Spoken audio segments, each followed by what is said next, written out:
Hey, this is Brand McDowell with the O3 Athletics Podcast. We are in Boiling Springs, North Carolina today at Gardner Webb University. I'm excited to be joined by head coach Bailey Wigness. First of all, Coach, thank you for having me, and I will say, since this is my first time on campus, the facilities here are beautiful. It's a beautiful campus. We have great facilities and just couldn't ask for anything more. No. I don't think you really expect it. You drive through Boiling Springs, it's a one stoplight town, and then kind of plopped in the middle is just this kind of beautiful, immaculate campus. So pretty lucky. I've always been drawn more to those camps. Yeah, you get a lot of support from local community. Everybody knows who you are, so it's been kind of unique to where other places that I've been. So never been in a one stoplight town.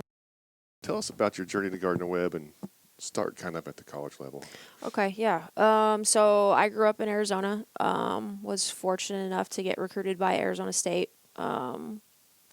At the time that I was getting recruited, they had just come off their first national championship. So it was kind of a cool thing that, Coach Myers, wanted me to be a part of his program and what they were building there at ASU.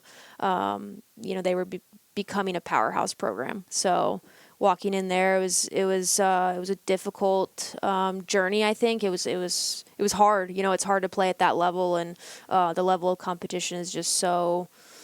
It's a lot there. So it was a lot mentally, but I'm really proud of the things that I was able to accomplish there, athletically, academically. My freshman year we won a national championship, which was amazing. People ask me about it all the time, and I wish I could remember more about it, but it was kind of a blur, and it definitely a dream come true. We went to the World Series my sophomore and junior year. So I think I'm very proud of the career that I had and, the relationships that I built. I absolutely loved it. I think anytime you play college softball, you obviously have a love for the game. But I think playing for the coaches that I played for and the teammates that I had, I definitely had a better appreciation for the game and what it taught me. And so it kind of became my passion to pass that along to my student athletes and people that I coach. So that's kind of how I got into it. So my first year out of college, I coached at Arizona Christian University. That's an NAI program in Phoenix. I was an assistant coach there. I was getting a stipend, so I wasn't making very much money. So I was coaching travel ball, doing lessons on the side to kind of make ends meet. But I had just the best time there. I think we won 30 games or something, and it was a new program. I think it was their fourth year, so they went from 11 wins to 30 wins. I think that was like the number one turnaround in the nation for wins from one year to the next. So that was cool to be a part of. And I got hired at Boise State. That was full time, so that was an exciting thing. I wasn't necessarily sure about going to the cold. I had seen snow, but I had never lived in snow, driven through snow, so that was interesting. But that was a really great experience for me. I worked for Coach Ball, who's currently at UCF now. She's their head coach, and she's doing great things over there. And, my first year there, we struggled. I think we were 14-38. We went through some issues there just culturally and trying to rebuild something. And then so that's kind of, I guess, between Arizona Christian and Boise State where my journey started of taking over programs and trying to rebuild them. So the next year, again, we were the number one turnaround in the nation in wins from one year to the next at Boise. And then the year after that, my last year, we won the Mountain West. That was the first conference championship in program history. We went to a first regional in program history. So just doing a lot of good things. And then, I decided I'm ready to be a head coach. And so, ended up getting hired in South Carolina at the University of South Carolina Beaufort, another NAI program, and I loved it. I loved the NAI. I loved the group of girls I got to coach. And then one day I got a call, and the call that changed my life literally. So before I had gotten hired at South Carolina Beaufort, I had interviewed at another school. And I didn't get that job, but the athletic director called me.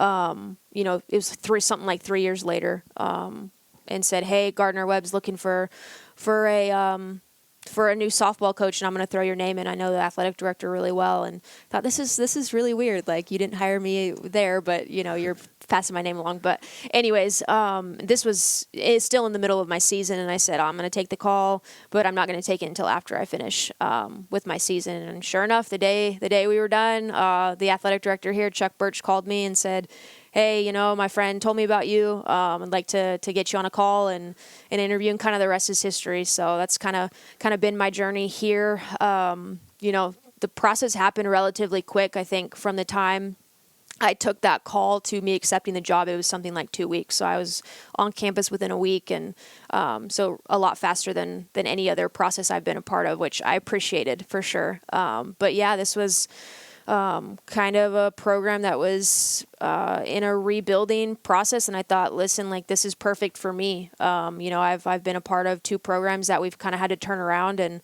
now I get to do it as the head coach, and so that's kind of been my journey here. It's just interesting how the connections you make with people, they can help you out later in life, I guess. 3 years down the road, that's pretty awesome. Yeah. You said something a minute ago that I want to go back to. Talk about some of the problems, or not problems, but from high school or travel ball to college, because that's a huge jump, and that's something I think a lot of girls don't think about, because it is such a big. You're used to being the best player on your high school team or travel ball team, and now you're thrown into a place where you think you're going to jump in and succeed, and it doesn't always happen. Yeah, I think it's difficult going from high school to college. I don't care what level you're playing at. And I think most of the time when you're not necessarily high school, but I'm just going to talk specifically travel ball, you're playing with kids that are your age. They're within they're your age, or they're within a year from you. When you get to college as a freshman, you have women that are mature and strong, and that have grown into their bodies, and they understand kind of what it takes. And you walk in and you don't know what it takes, and you don't know you really don't know what you're doing. I walked into college and I was like, oh, what am I doing? I guess I'll just follow the next person. So I think that's a big hurdle, and I think just the mentality of some freshmen when they walk in, we don't expect it to be where it needs to be, but I think they need to have an understanding of, I'm going to be not necessarily the best player on the team anymore. Now, you may be, but you might not be. And just embracing that competition and understanding that you're going to have to work a lot harder than you probably did in high school. And so I think that's the biggest thing, is understanding there's going to be a level of competition that you may not have necessarily experienced at the high school or the travel ball level. And then just working out every day, honestly. Yeah. When you're playing travel ball, you practice 2-3 times a week, maybe. Some travel ball teams, they have so many kids from out of state or all over that they don't practice at all. They kind of get their practicing on their own. But here, in the fall, you're going 5 to 6 days a week, and in the spring, you're going 6 days a week. So I think that getting used to that physically, and just the mentality. So kind of a both of those things. Yeah, I try to tell them all the time that if you can make it through your freshman year, you're gonna be good. Yeah, freshman year is a struggle at times. A lot of times they're first time away from home and never really had to defend for themselves. Yeah, I think that too. Just being independent, you're not relying on mom and dad anymore. Nobody's waking you up. Yeah, so you don't miss weights, don't miss conditioning. Hope your roommate is there to hold you accountable if you're not up, to give you that wake up call. But yeah, the independence thing is huge. Do you do a majority of y'all's recruiting here, or do you kind of share it? How does that work? Yeah, I think we all have a hand in it. I think recruiting is so important to any program in any sport that it's hard for just one person to say, hey, I'm going to tackle this. I would say Tyler, he's our assistant. I think he's done a really good job of, his title is recruiting coordinator, but we all have a hand in it. So he's done, like I said, a great job of going out and finding kids and making connections. And then our new pitching coach, Mackenzie Steele, she's been great. Even, I think she came in end of June maybe. And so she's already just brought lists and lists of names of pitchers. And so I think that's important for the pitching coach to really have a hand in the recruiting of the pitchers. They know this is their ceiling, this is how much we can develop and mold them. So yeah, we all kind of have a hand in it. And, I think we're all on the same page of what we need athletically, but also personality wise and kind of what we need to compete within our program. I spoke to, I was at Western Carolina a few weeks ago, and he's really big on going out and finding the people that want to be there. He does recruit a lot through his camps.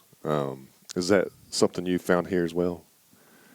Yeah, so camps are huge, and I think most of the time, for us at least, we've found a couple kids that just randomly have come to camp, but a lot of times we've seen them play in travel ball, or we've connected with them on social media, that then they come to camp. So I think it's kind of we use it as both ways, but definitely if we are recruiting you, we want you to come to camp. We want you to be around our coaching staff, interact with us, understand our style, because at the end of the day, like, I may not be a fit for you. Like, you may see me watching your games and you think, oh, Gardner Webb, that's really cool. I love that school. And then you come to camp and, like, it's not a fit. Like, you don't necessarily like my coaching style, or it may not be the best for you. And so I think that's important for any recruit out there is go to the camps and see what the coaches are like, at least get a feel for what they're teaching, what their style is. But yeah, so camps are huge for us as part of the recruiting process. I don't think it's the only part of our recruiting process. I think social media is huge. And it's so funny because I had gotten off of social media, I think, maybe a few months before I got this job.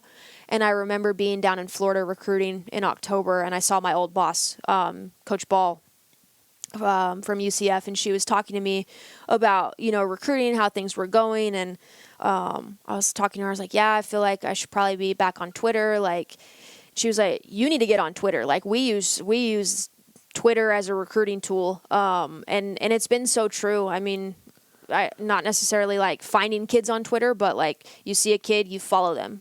If they follow you back, like, hey, they may have some interest there. They like your tweets. They follow, the Gardner Webb softball page. They follow all the assistant coaches. I think that's a really good indicator of their level of interest, before we're allowed to talk to them. So before, obviously, September 1st just came for the 24 class. So that was kind of how we gauged who we reached out to is, we're not just going to reach out to people who we followed and they never follow us back. I think that's kind of a waste of time at times. So Social media has been really big for us, and Tyler's great at social media. I'm trying to be better, but I'm trying to be better at it too. I'm awful at it. It's hard. It is. I mean, like, I guess so busy as it is, and then I'm like, then I got to worry about, do I get everybody on the right, video? Have I let everybody be on one of our posts? Yeah, but it's so necessary, and I don't know. I'm not very good with technology, but I'm trying my best, I promise. Is there a certain age you're start looking for players? I know you can't speak to anybody before their junior year, September 1st, but like you said, the whole thing with Twitter, you can watch their videos, you can follow them, they can follow you back, and is there a certain age you start looking, okay, this girl's now 13 years old, she's really good? That's a good question. That's a tough one. I don't know. I feel like things have changed a lot for me personally. So when we were at Boise State, the rule was you could have contact with, younger kids as long as they contacted you. So, we were looking at 8th graders, freshmen. And so coming with the rule change, it's been difficult because my mind is still on, okay, like we got to get a list going of, 8th graders and freshmen. But it really, I found it that I kind of like it better that we're just going almost year by year. Yeah. And I think it makes it easier to make connections with who you're recruiting. So, really we focused last year on getting our 22 class set because, like I said, when we were hired here, we didn't have anybody signed or anybody verbal to us, so we knew we had to do a lot of work, and we ended up signing 11 freshmen. So that was kind of a cool thing for us to get that many kids that, were bought into our program in a year. Sometimes we talk about it, I'm like, I don't know how we did that, but it's a huge class. yes, it was huge, and we needed it. But it was just a crazy thing. And then our 23 class, like I said, is smaller. So last year we kind of were filling that out, and so really this summer was the first time that we seriously were like, when we were out at the fields, like on the hunt for 2024s. I think me personally, I know Tyler, when he's out, he'll mark everybody, whether 25s, 26. I don't think he's marked any 27s yet. But and then kind of that summer before September 1st, he'll hand me a list, and that's kind of our basis, the games that we go to. And then obviously when you have set games, you see other teams and things like that, and your list kind of grows a little bit. So I would say probably your freshman year is probably when we'll start being like, all right, let's at least like star her. Let's put her aside, put her in a database, whatever it is, whatever the coaches use. But yeah, I don't think, for me personally, we're seriously looking until kind of that summer before September 1st. And I know, Power 5 schools, they're probably, I saw Florida had, a seventh grader on campus for an unofficial visit. We're not in a position to do that. So, we're going to find the right fits for us. And most of the time that comes with, we're recruiting them, the end of their sophomore year and leading into their junior year. What's the first thing that catches your eye for a player on the field? I think for me, first and foremost, is athleticism. Obviously you want to bring in talented players, and so I want to see athleticism. That's just from a physical standpoint. Secondly, this is kind of funny, but, I don't want to teach you how to throw when you get to college. Do you have proper throwing mechanics? Like, do you play good catch? Do you have intent when you throw? So a lot of times I like to watch people warm up. If you're playing lazy catch, I'm not crossing you off the list, but that's kind of do you have intent behind what you're doing? Are you focusing on the little things? Is your warm up important to you? And then I love aggressiveness. I love to see aggressive base running. And I love to see people's passion when they play. I love to see people getting excited for their teammates. And I'm looking for, how do you respond to failure? Are you throwing your helmet after you strike out? Is mom and dad coaching you through the fence? Or are you trying to work through things, in a mature way? So I think those are a few of the key things. But I think first and foremost, if you're just looking out at a field, like athleticism really just it catches my eye. It makes you versatile. Yeah. Like I was recruited as a middle infielder and I ended up playing in the outfield. So can you do multiple things? But yeah, those are a few things for me that are big. You're not the first person I've heard say that you want to see them fail. Mm-hmm.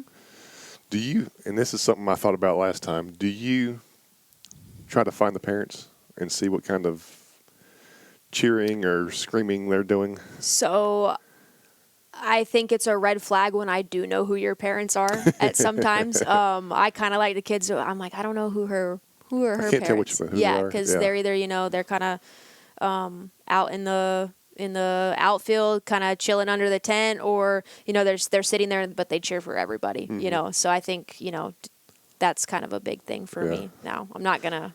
I hope nobody gets offended by that, but I think it's a great answer. I mean, I do think that it's one of those deals. If the parents are sitting there making excuses for their kid to fail, and odds are that the kid's going to do the same thing. And not always, but more times than not, that happens. And I think it's big. It relates to kind of going into college. So when you go to college your freshman year, you may not play. You may play, but you may not play. Are mom and dad going to be not cheering for the team? Like, so much of what we do and so much of how to run a successful program, like, you have to have support from your parents. You have to have, fans and people that want to support the entire team. So I think, I don't want just you to, cheer for your daughter, of course, but like, this is, if we're winning, your daughter's winning, and, trying to get calls that. each week saying, why isn't my daughter playing? Yep. And trying just to get that team first mentality, before they get into college. So what, is there certain tournaments you recruit more as far as travel ball, or how do you do it from the travel ball perspective? Yeah, so kind of depends, but I know in the past, at least since we've been here, we usually always go to Scenic City in Chattanooga in the fall and in the summer. Same thing with the Atlanta Legacy in the fall and the summer. I like going down to Florida. It's warmer there in the summertime. My goodness, it's so humid down there.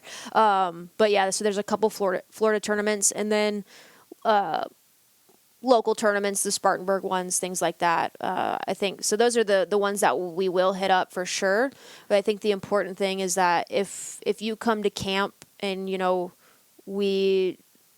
we have some interest in you, or you're constantly emailing us and tagging us, like, we will find a way to get to your game. It doesn't matter if you're in a random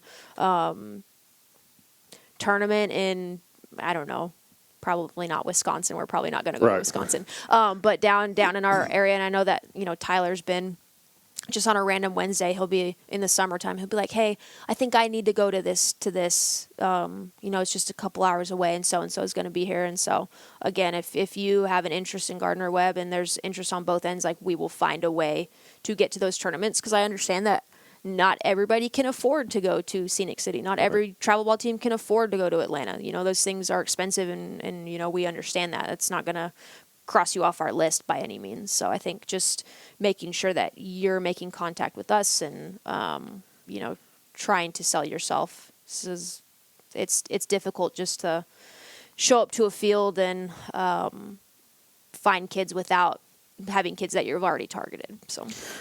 All right, so you've kind of already covered it, but let's say somebody wants to come to Gardner Webb. What are the best advice you can give them as far as being a player, reaching out to you? Is it social media? Is it camp? What's the first thing they should do? I think all of the above. I think first and foremost, probably an email and a personalized email. I'm going to say there's a lot of emails that I get that are very blanket emails. It's, dear coach, I'm interested in your university. I want to hear, hey, Gardner Webb coaches, I'm really interested in Gardner Webb University, and why? Is it one of our programs that we have? Is it our field? Like, kind of give us something personal that shows that you've actually done some research. Blanket emails are difficult, because I know I've gotten some blanket emails, and I still look at the videos. I'll look at the videos and I'm like, oh, this kid's pretty good. I respond back and I hear nothing. So I think a personal email is good. I think, yes, Twitter is great for me. Follow me, follow our assistant coaches, follow the Gardner Webb softball page. Continue to send us the schedule. And then I think camp is a big thing. I think if you're coming to a camp, it shows that you want to expose yourself in front of us. Like, you want to be around us, and you want to see campus. And I think those are two really big things for me when we're recruiting kids. Is one, see the campus. Like, if you got to know where you're going to be. You want to see the area that you're going to be in. So make an effort to do that. And then, like I said, get in front of the coaches and figure out, is our style a fit for you? And for some people, it's not, and that's okay. Well, that if they haven't been to campus, that the odds of them surviving 4 years without seeing campus is slim to none. It's hard, yep. Yeah. And I know we've had a couple transfers that didn't see campus, just because, especially last summer when we were recruiting them. We had 2 from Arizona that we just did like FaceTime things, and I had personal connections with them. So I think that they kind of trusted me. I said, I promise it's going to be okay. But, those instances like that are few and far between for us. We'd love for you to come out and see where you're going to be for however many years you're going to be here. What's the biggest thing a high school recruit can do before coming to college that can prepare themselves for the college experience? It's a good question. I think nothing is going to prepare you when we start workouts for how fast we're moving, maybe the certain movements that we do. But I think getting in the habit of getting up early, working out every day, and really sleep. I think sleep is huge, and just kind of training your body, because most instances, and I'm not going to say in all instances, but in every program that I've been a part of, we're lifting and conditioning in the morning time. And so just understanding, getting into a good sleep pattern, I think that's huge. I think that's something that maybe is overlooked a little bit. I think everybody wants to get faster and stronger, but is your body recovering? So I think doing that, and then I think reaching out to the coaches and asking them, hey, what can I do softball specifically? What do you want to see me work on? What do you see as my weaknesses? You've watched me for a year or 2 years or 3 years. What can I do to be better when I come in? So I think just communicating, but definitely work out, get your sleep. I was curious about that because I would say one of my biggest regrets going to school was I played travel ball when it was early, but I played a lot of baseball over the years. And going into my freshman year, I played baseball all summer, and I wish I could go back and had worked out and done the little things that prepared my body for it.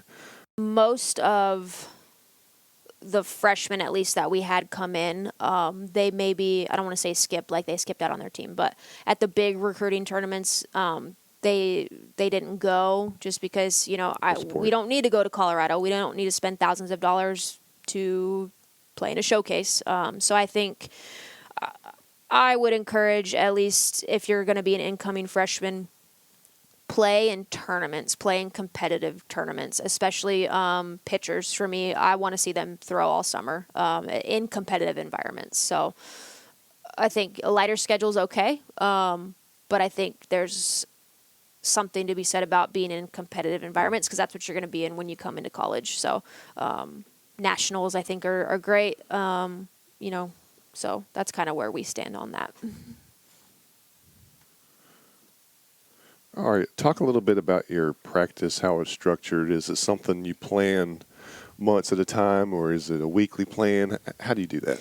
So we're all planned out for the fall this year. Last year, I think, we were a new staff, and we spent so much time trying to figure out like how basic things at the university ran, because every university is different. And so there were a lot of times when I would be called into meetings or something that I thought would take 30 minutes to get done took a little bit longer just because we didn't know the way that things worked. And so there were some times where I'll admit it, and I hate admitting it, that we were like, okay, it's an hour before practice. What are we doing today? And so that was one of the things over the summer we sat down as a staff, and we did not want it to be that way. So we have our entire fall planned out in terms of maybe not our practice plans like in particular, but we have these are the things that we want to hit on each day. And then we can it's easier to kind of make a plan around that and plug in. So I've never done that before at any school that I've been at, like planned out the whole semester. Usually we'll go like week by week. I did that when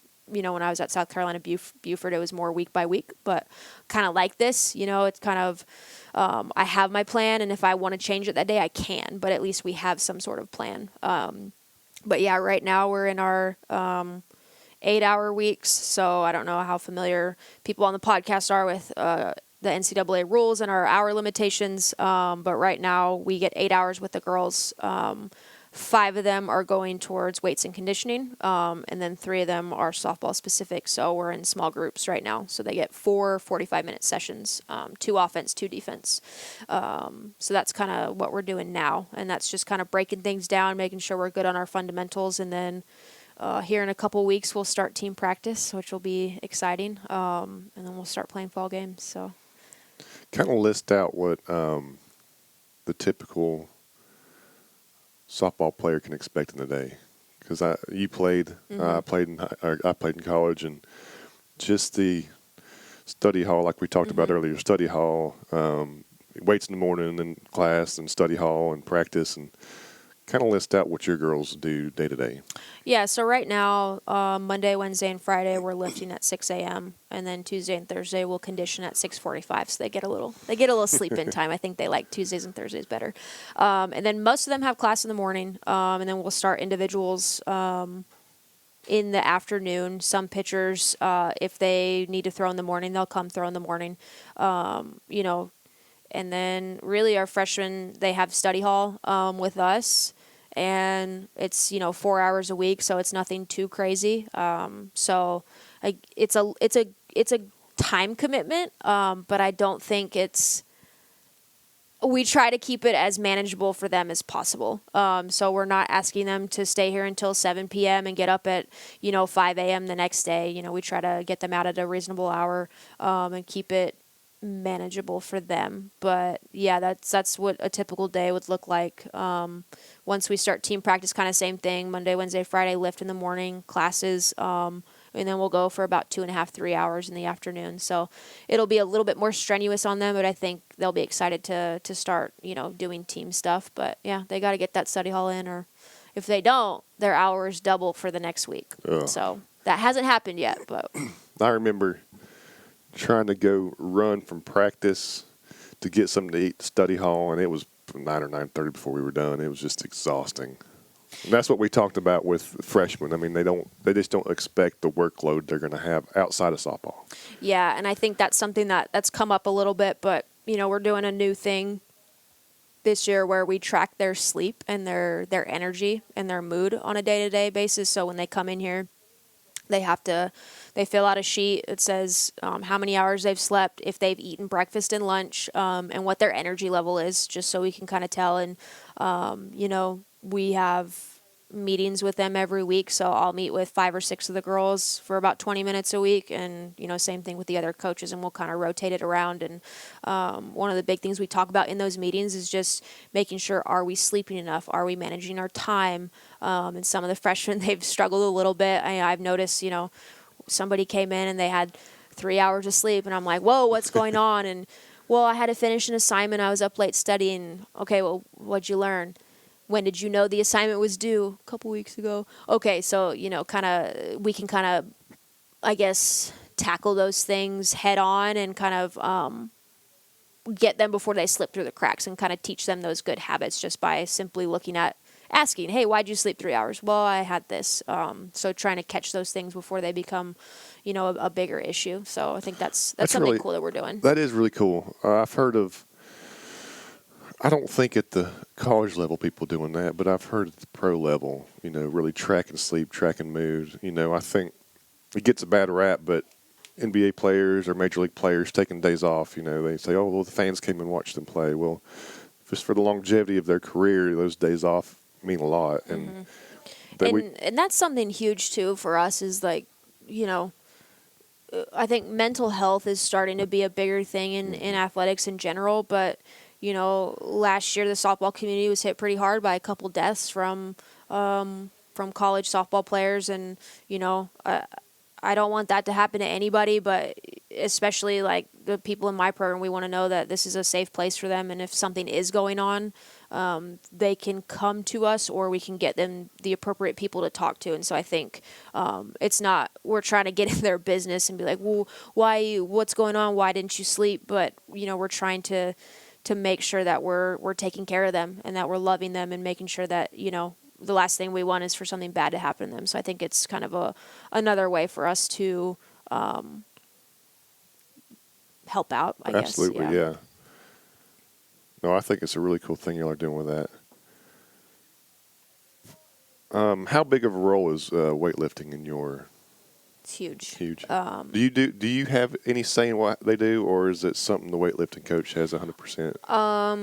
A little bit of both. So there were certain things that I didn't like about last year, and I think first of all, weights is a huge injury prevention tool that you can use. If your muscles are strong, you can avoid a lot of injuries that can occur. Especially knee injuries, things like that. For women are more susceptible to ACL injuries. So just trying to make sure that we're really focused on important joints like that. So it's huge. I think there were some things last year that I didn't think that we were getting. So, I went in and said, this is more of what I want. And so that's what we've been doing. And so far so good, but yeah, it's a huge thing. So not only, again, for injury prevention, but just tackling the right body parts to be successful in our sport. Our core, our shoulders, our glutes, all those things help us in everything, throwing, hitting, pitching, you name it. So it's huge. We'll back up to recruiting for a second, and it goes along with this. When you're recruiting players, are you trying to find the best player at that moment, or are you trying to kind of predict where they're going to be at in 3 years? Yeah, I think the prediction is huge, and so it's something that I really learned a lot. Again, I'll go back to my time at Boise State when we were recruiting. eighth graders and freshmen. And, I hated that we did it. We hated that we did it, but, you kind of have to keep up with the Joneses, whatever the saying is. But yeah, so I learned a lot on how to project people, their athleticism, their body types, things like that. And, do they have the fundamentals that you can grow on? Some people, unfortunately, they're good at what they do, but they do things a little bit different that you can't really grow upon. So I think definitely looking at the ceiling, especially, to be honest, where we were at last year, like, it's tough to sell Gardner Webb on our program when we haven't had much success on the field, and that success hasn't been proven. Like, yes, we have great facilities, but really just selling our coaching staff, our vision for the program. But, we have a lot of talented players. They have to be developed, though.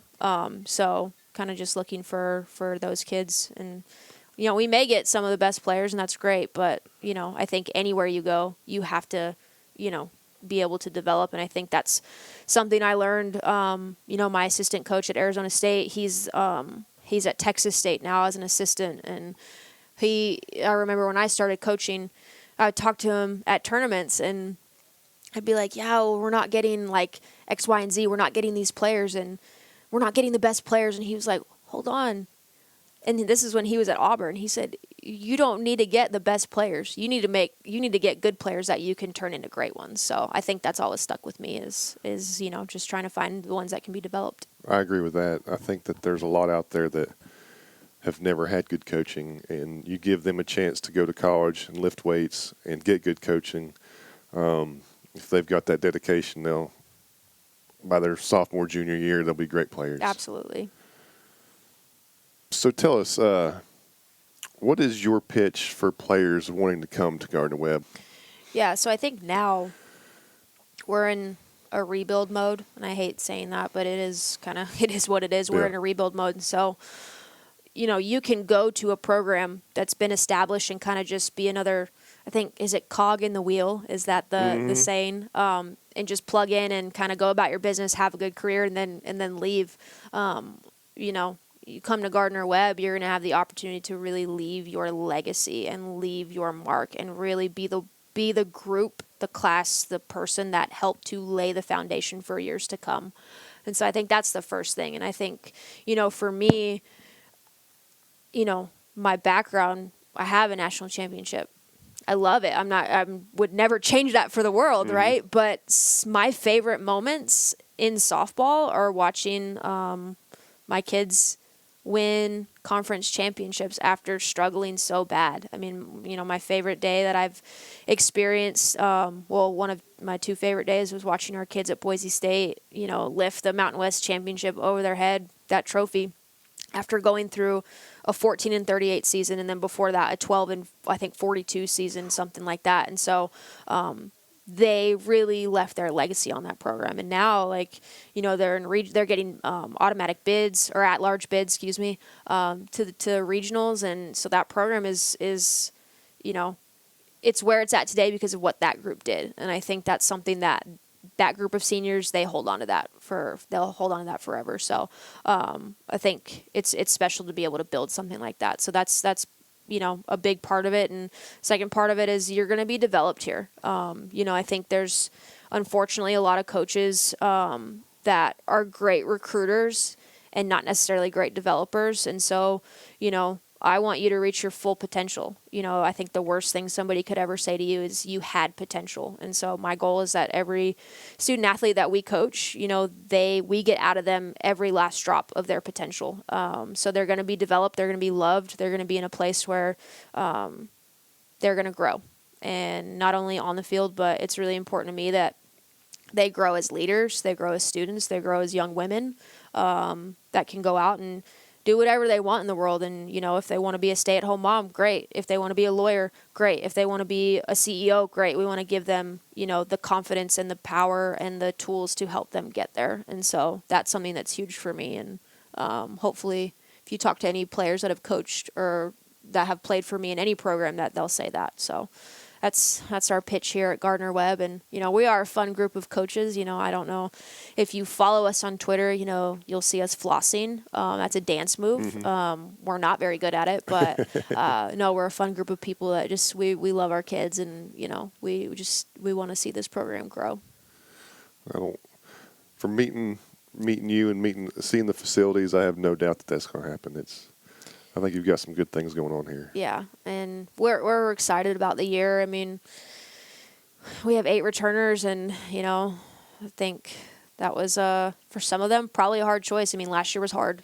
We went through a lot of things, and I'm excited that they're back, and we have 11 freshmen, 3 transfers, so I think it's we're in a really good spot now. Our talent is something that I don't think this program has ever seen before, the amount of talent we have. And so, our leadership is great. And so we're just excited to see where this group goes. I know we have that, my little makeshift sign up there, but that's every day I walk in, and I know this is a podcast, so you can't see it, but I'm going to put it on YouTube, so I'll take a picture of it. Yeah. It's going to be on YouTube, but yeah, just where that Big South Championship trophy is going to go. And I think our kids are motivated for it. It's something they talk about all the time. And, I think we have the talent to do it. We have the leadership to do it. We just got to, develop and, focus on little things. And it's going to be a fun season for us. I'm excited to come back and watch y'all play. Who's going to be your competition this year in the Big South?